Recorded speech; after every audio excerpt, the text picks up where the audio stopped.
তিনি আরো বলেছেন, সামনে আমরা যদি ক্ষমতায় যাই তাহলে জনগণের কোন ন্যায্য অধিকার, ন্যায্য দাবি নিয়ে রাজপথে আন্দোলন করতে হবে না। আন্দোলন করার জন্য তাদেরকে রাজপথে নামতে হবে না। আমরা 54 বছরে দেখেছি ছাত্ররা আন্দোলন করতে গিয়ে বুকে বুলেট বোমা আঘাতে তারা মৃত্যুবরণ করেছে। কৃষকরা সামান্য সারের জন্য আন্দোলন করতে গিয়ে অসংখ্য কৃষক ভাই জীবন দিয়েছে।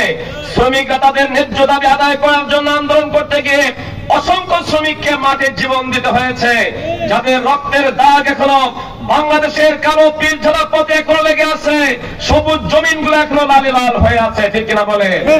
আমিরে জামাতের ঘোষণা হলো, আমরা ক্ষমতায় গেলে মানুষের কোন ন্যায্য এবং ন্যায়সঙ্গত দাবির জন্য রাজপথে নামতে হবে না এবং বুকে রক্ত দিতে হবে না।